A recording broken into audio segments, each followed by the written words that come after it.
Dans le tarot Visconti, trois lames, la tempérance, l'étoile, la lune, représentent la même femme dans des paysages semblables, ceux du troisième septénaire du tarot et de l'œuvre rouge alchimique.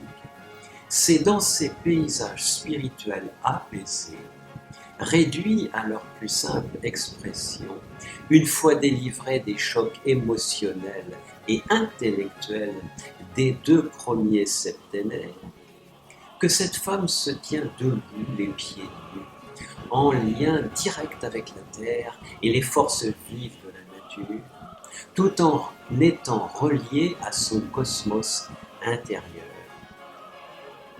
Comme une chevalière, elle porte haut les couleurs de ses vêtements qui diffèrent d'une lame à l'autre et en transforment les significations symboliques. À ce niveau de vie spirituelle, les symboles ne sont plus seulement des éléments de langage, mais traduisent bel et bien des états d'âme et de conscience toujours plus élevés et profonds, nés de soi-même en soi. Ces niveaux de conscience spirituelle ont leur propre dynamique et se régissent eux-mêmes différemment d'un niveau à l'autre, comme la matière et l'énergie sont régis par des lois qui changent en fonction de leur dimension. Ainsi, les lois de la mécanique classique de Newton s'appliquent aux objets vus à l'œil nu, mais pas au monde des atomes et des particules subatomiques, où s'appliquent les lois de la mécanique quantique de Planck, Einstein et Bohr. Dans les atomes composés d'électrons en orbite autour d'un noyau central, c'est la mécanique quantique qui explique le passage de l'électron d'une orbite à une autre, effectué sous l'action de la chaleur. Bohr a démontré que chaque orbite est associée à un niveau d'énergie, illustré ainsi par le site Parlons de Science. Lorsqu'un électron absorbe suffisamment d'énergie, il bondit de son orbitale jusqu'à la prochaine orbitale de plus grand diamètre. Et inversement, lorsqu'un électron chute de son orbitale vers une orbitale plus petite, il émet de l'énergie. Ces quantités d'énergie émises ou absorbées et ces sauts quantiques ne sont pas réguliers et ne peuvent être symbolisés par des échelles matérielles et mystiques du pendu, mais ils le sont par son échelle cosmique qui symbolise les états de conscience et les niveaux spirituels atteints et intégrés en soi-même par un pendu en action qui se dépend soi-même et s'élève à mesure qu'il intègre en soi-même les puissances cosmiques dont il dépend. Intégrer ces puissances, c'est devenir puissance soi-même et ne dépendre que de soi pour les intégrer, mais avec l'appui et l'accord de puissance et de niveau de conscience encore supérieur. Voilà la dépendance ultime, indépassable, d'une spiritualité accomplie, de l'âme baignant dans une dimension cosmique où elle a retrouvé son identité, sa propre limite, sa longueur d'onde, qu'elle fait rayonner le cœur léger comme un cristal. Son nom propre et purifié, son reine, disaient les anciens Égyptiens.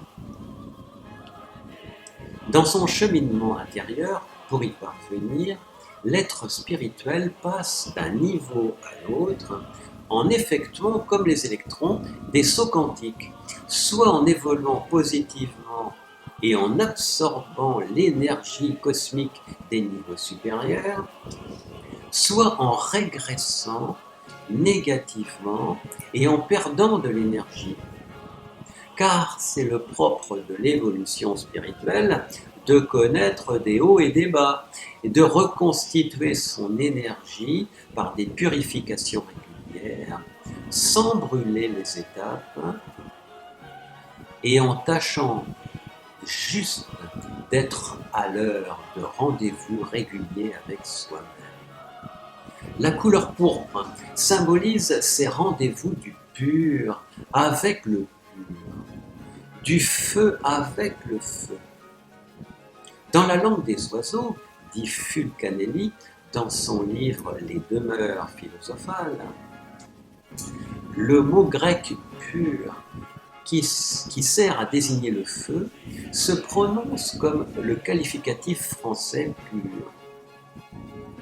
Aussi les philosophes hermétiques créèrent-ils le terme pur puros, le feu du feu, ou phonétiquement le pur du pur, et regardèrent le purpura latin et le pourpre français comme le sceau de la perfection absolue dans la propre couleur de la pierre philosophale. Fin de citation. Une couleur pourpre, claire, recouvre ainsi les bras et les jambes de la tempérance. Sa purification est si avancée qu'elle se détache de ses jambes et fait place à la couleur bleu profond de la robe de l'étoile qui la recouvre à présent tout entière. En Égypte, c'est sous le bleu lapis lazuli, pailleté d'or, du Noun, l'océan primordial, que s'opèrent ces transformations symbolisées par 4 couleurs primordiales, le rouge, le vert, le blanc et le noir. Dans ce carré chromatique, si le blanc, le noir et le vert sont complémentaires et entretiennent entre elles des relations pacifiées, la couleur rouge, à l'inverse, dit Bernard Mathieu dans son étude sur les couleurs dans les textes des pyramides, la couleur rouge est la seule à entretenir avec les autres des relations à la fois complémentaires et antinomiques, pacifiées et conflictuelles. 2 châles superposés, rouge et vert, couvrent ainsi les épaules de l'étoile et la réchauffent d'un feu généré par l'antinomie de ces couleurs et le combat des forces contraires qu'elles symbolisent. Traduit en Égypte par le rouge fauve du désert et le vert frais de la vie, nourri par le limon noir du Nil, par la pierre rouge cornaline associée au feu, au sang et à la fureur, et par les pierres vertes turquoises et malachites aux couleurs fraîches, revivifiantes. A l'inverse, quand elles ne sont pas en opposition, ces forces se conjuguent pour reconquérir les territoires perdus de la conscience et la transporter au-delà d'elle-même en suivant sa propre étoile. La stèle de Conosso illustre cette reconquête par un bateau de Toutmosis IV aux voiles rouges et vertes, remontant le cours du Nil pour combattre l'ennemi nubien. Je cite, « Sa voile tendue de pièces de tissu rouge et verte, les attelages en ordre de bataille auprès de lui, le roi voguait en amont comme Orion, faisant étinceler la Haute-Égypte de sa splendeur. » Fin de citation.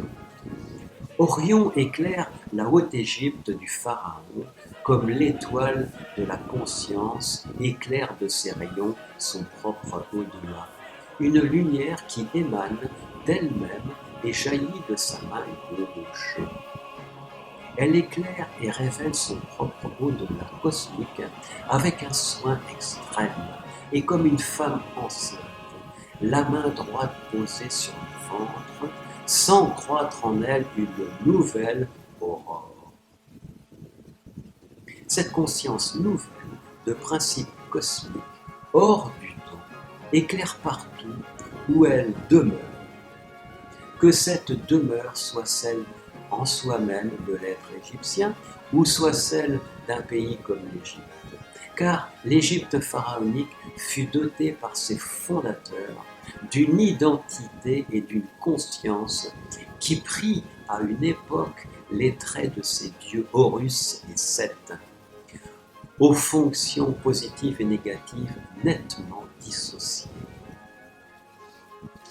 Et par ailleurs, depuis les premiers temps pré-dynastiques, c'est un autre Horus, Horus Ré, symbole du soleil primordial qui veille à la fois sur l'Égypte, sur ses pharaons et sur tous les êtres œuvrant à l'épanouissement de leur conscience.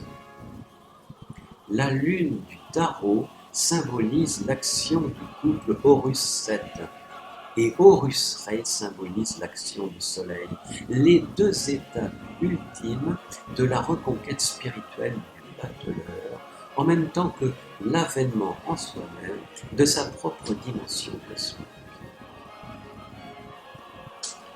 La lune du tarot est imprégnée de cette relation binaire d'Horus et de Seth, dénommée les deux dieux, les deux seigneurs, les deux hommes, les deux rivaux, les deux combattants, une relation sublimée dans la lumière solaire d'Horus Ré. Cette aspiration à la lumière dans l'unité anime la vie spirituelle et l'Égypte elle-même. Les deux terres, aux deux couronnes blanches et rouges réunies dans la double couronne Chet portée par le pharaon, mais à condition que le pharaon se surpasse lui-même dans le cadre de ses fonctions rituelles et qu'il se soumette à l'impératif de surpassement qui s'impose à tout souverain égyptien, comme l'indique Pascal Bernus dans son essai sur la conscience de l'histoire dans l'Égypte pharaonique. Depuis les anciens Égyptiens et leurs écoles de mystère, cet impératif de surpassement se traduit par un devoir de perfectionnement assigné aux membres des sociétés initiatiques, en particulier à notre époque, aux francs-maçons, aux compagnons et aux roses-croix. À ce niveau d'épanouissement spirituel, les initiés peuvent allonger le pas, passer allègrement dans le tarot d'une lame à l'autre en reliant leurs points communs. Mais allonger le pas et prendre des raccourcis ne signifie pas accélérer la cadence de ces pas pour aller plus vite. Être soi-même ne se décrète pas et brûler les étapes d'une spiritualité accomplie conduit à se brûler soi-même. Car à ce niveau de conscience, plus rien n'est fortuit ou relatif. La moindre intention est gravée dans la grande mémoire cosmique, où tout est déterminant, absolu et définitif. L'être spirituel est passé de l'horizontalité d'un monde où tout s'additionne et se retranche, régi par la morale d'être divisé et désuni intérieurement, à la dimension verticale d'une éthique individuelle où tout est relié et se multiplie, tout se croise et étincelle. Ce basculement s'accompagne d'un changement d'unité de mesure et du passage du monde horizontal relatif des chiffres à l'univers vertical absolu des nombres, en particulier ceux des lames majeures du tarot. Si toutes ces lames sont numérotées, sauf une, celle du mât, c'est pour attirer l'attention sur le nombre en surplomb de l'emblème majeur de chaque lame. Le 1 du battleur, le 2 de la papesse, le 3 de l'impératrice, et ainsi de suite, et pour le faire parler lui aussi et donner un sens à chaque lame, car les nombres sont les cristaux de sel de la vie spirituelle, et ils en révèlent le sens. Les nombres des lames relient les sens, le sens et l'essence, et se jouent de l'espace et du temps, pour révéler aux êtres qui se cherchent les bons ou les mauvais tours qu'ils se sont joués à eux-mêmes sans le savoir ni le vouloir vraiment. Car chacune et chacun est responsable de sa vie, beaucoup plus qu'il ne l'imagine. Dans un tirage divinatoire, les cartes du tarot révèlent avant tout en quoi les choix effectués par chacune et chacun dans tous les domaines de la vie sont déterminants. Et leur nombre en amont souligne de leurs traits cristallins les grandes lois de la nature mises en œuvre par les êtres pour se construire une destinée et même accomplir ce destin. Puisque dans l'univers, tout est relié à tout, et tout est symbole. Les nombres sont reliés entre eux, comme ils relient les lames du tarot entre elles. Ainsi, le nombre 17 de l'étoile est relié au nombre 2, emblématique de la Lune, et du couple formé par Horus et Seth. Le nombre 17, unité de mesure spirituelle dans la Kabbale hébraïque, opère en ceux et celles qui expriment oralement leur espérance, comme la 17e lame de l'alphabet hébraïque, qui signifie bouche, verbe créateur, symbole d'espérance et de libération. Le nombre 2, quant à lui, exprime tous les aspects binaires de l'existence, en ses dimensions matérielles et spirituelles, et exprime l'art de transformer la dualité en alliance, comme la 2e lettre de l'alphabet hébraïque, Bet, qui signifie maison, sanctuaire, archétype de la conscience de Dieu en l'homme et de l'homme en Dieu. Je cite Carlos Suarez dans son livre La Kabbale des Kabbales. Depuis l'échelon le plus bas de la conscience jusqu'au plus élevé que nous puissions constater chez l'homme. La conscience est bête, la conscience est sa propre maison. Elle est à la fois le contenant et le contenu d'une relation conscience quelque chose. C'est le deux. Comme en alchimie, le couple soleil-lune est à la fois le contenant et le contenu de l'autre. Lorsque le deux se révèle en sa quantité d'être, en sa qualité d'être, la conscience s'ouvre à sa propre perception en tant que conscience d'être, tout en se percevant à chaque instant, d'instant en instant, par intermittence, conscience d'être quelque chose. Ce quelque chose varie continuellement, selon les perceptions et les sensations qui se succèdent. Cette conscience dédoublée est encore le deux. Le phénomène de conscience se révèle à lui-même immesurable. Il échappe aux données spatiales et temporelles. Il échappe à ce qui définit et caractérise l'individu, le moi, le je suis. Il se sait universel, immanent en toute vie. Son seul partenaire, immesurable comme lui, n'est autre que l'univers lui-même. Fin de citation. Ce lien dynamique entre les nombres 17 et 2 opère dans le carré magique d'ordre 34 de la gravure Mélancolie de Dürer. où les moitiés gauche et droite du carré sont d'abord séparées et se font face durant l'œuvre noire pour totaliser 34. C'est au moment où ces deux moitiés de ligne se relient et totalisent 34 que sonne la cloche en surplomb du carré, signal de la transformation de l'ange de Mélancoliaï en un ange serein, déjà là face à lui, et signal de l'accès à la cellule baignée de lumière de Saint Jérôme, où le lion et la chienne qui en gardent la trappe ont fait la paix. Dürer, le mathématicien, concentre ainsi dans ce carré magique la montée en puissance vers cette lumière et symbolise les trois phases de l'œuvre alchimique par la multiplication du nombre 17 et les puissances du nombre 2. 2 puissance 1 multiplié par 17 égale 34, somme des 4 nombres de chaque ligne.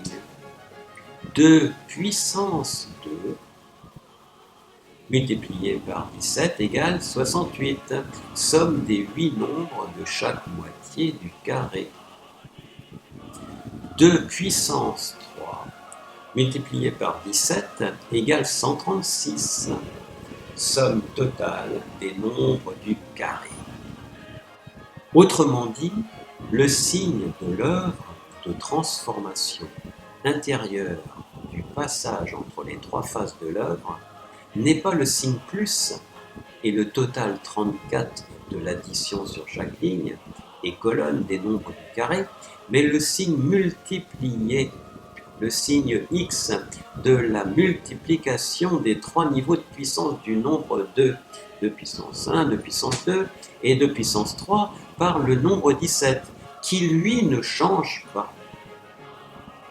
Le signe multiplié x mathématique de la multiplication est le saut d'opération qui s'effectue véritablement dans un être spirituel à présent structuré comme un centre spatial de lancement de fusée, une base stable de lancement symbolisée par le nombre 17 et les trois étages de fusée projetés en puissance à trois niveaux de conscience, symbolisés par les puissances du nombre 2, 2 puissance 1, 2 puissance 2 et 2 puissance 3. Le nombre 17, préalable à toute projection dans le cosmos, est la conscience potentielle de tout, d'un tout qui se découvre sous le regard de la conscience active et les projections en puissance du nombre 2. Le regard, voilà le moyen physique de projeter ces rayons de conscience spirituelle et d'évoluer sans discontinuer dans les dimensions physiques et métaphysiques de l'existence, de passer du sensible à l'insensible et de relier les trois niveaux de conscience par l'œil qui voit. C'est à la découverte et à l'activation de ce regard en soi-même que Dürer invite les contemplateurs de ses œuvres. Dans son ouvrage « Instruction pour la mesure », il représente ainsi 17 regards et projections de conscience superposées en arcs de cercle qui se regroupent en trois carrés superposés, semblables à ceux de l'échelle mystique du pendu. Trois niveaux de conscience spirituelle,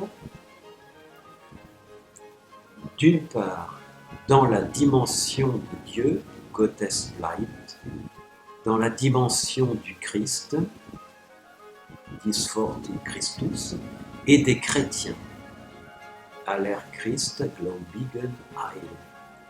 À chaque rayon correspond un point de vue, à mesure que l'œil élargit son champ de vision, à mesure que croît ou décroît volontairement la hauteur d'âme de l'être, depuis la coupole gothique jusqu'au sol.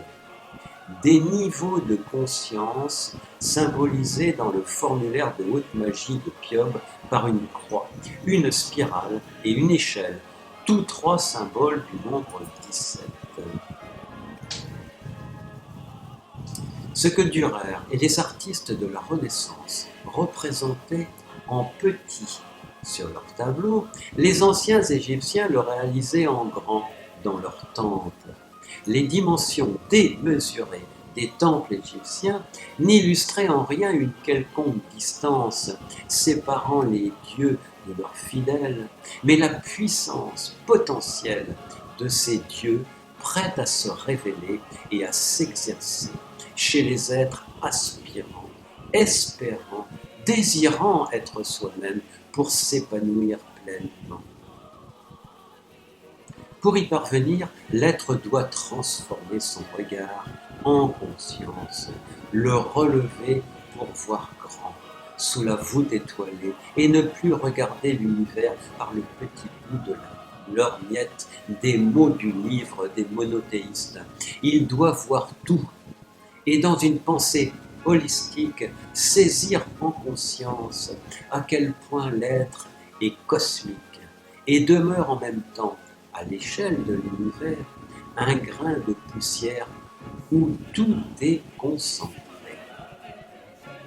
Être soi-même, c'est passer au-delà de soi-même, être à la fois mesuré et démesuré, un double état immobile et en mouvement, traduit dans la langue des anciens Égyptiens par les verbes un, être, et un, ouvrir, et la capacité du défunt survivant à être en des espaces où il peut à présent entrer et dont il peut sortir après en avoir ouvert la porte. Être dans la suite d'Hathor, dit Jérôme Gonzalez dans son étude sur l'emploi du un et un, c'est être en mesure d'ouvrir l'accès à l'ici-bas et à l'au-delà. Dans les temples égyptiens, les processions rituelles mettent en scène ces passages entre les niveaux de conscience, en particulier dans le temple de la reine Hatshepsut à Der el-Bahar, sur la rive ouest du Nil, à Thèbes. Les processionnaires prennent de la hauteur et montent par degrés les rampes inclinées qui séparent les trois niveaux de cour carrée, le sol et deux niveaux supérieurs. Les espaces carrés sautent aux yeux dans cette architecture, déjà illustrée ici par l'empereur et l'amoureux du tarot, où une première cour carrée précède par divisions successives d'autres formes carrées et rectangulaires, le pronaos, le naos et le saint des saints. Alors qu'ils progressent, marche après marche, sur la rampe d'accès menant au degré supérieur, les processionnaires projettent leur regard droit devant eux, tout en projetant en eux-mêmes leur rayon de conscience pour éclairer leur propre au-delà.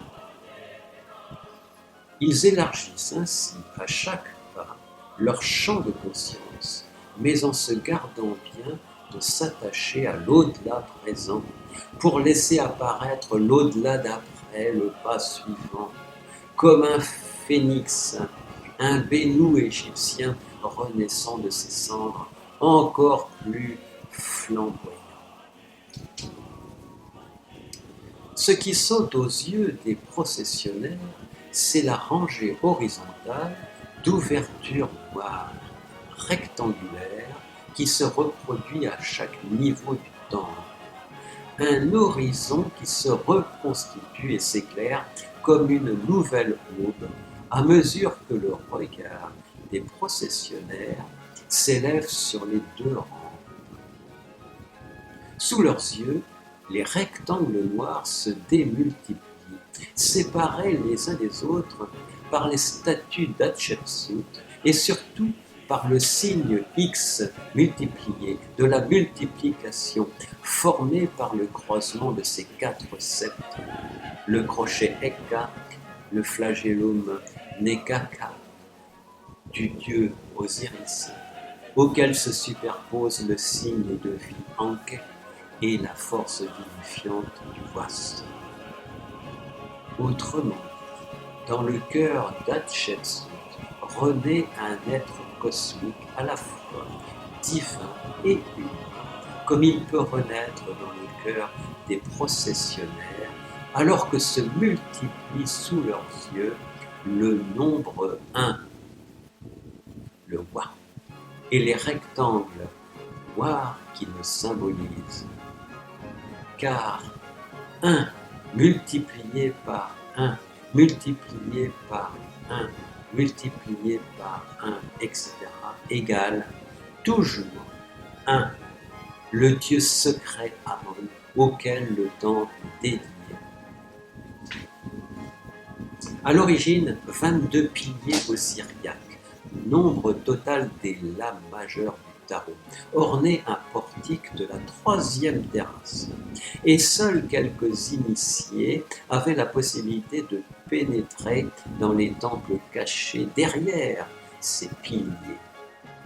Car il fallait avoir franchi de nombreuses portes pour y être admis, avoir réunifié en soi-même, comme la reine Pharaon, la déesse vautour de la Haute-Égypte et la déesse serpent de la Basse-Égypte. Ce qui est en haut et ce qui est en bas, disent les alchimistes. Mais c'est une même ferveur et une même joie qui animait tous les processionnaires et réchauffait leur cœur, quel que soit leur rang, car ils regardaient dans la même direction, à tous les niveaux dans le temple et en eux-mêmes. Avant de fermer cette vidéo, pensez à rejoindre notre association L'Arme des Étoiles et merci de vous abonner à notre chaîne YouTube.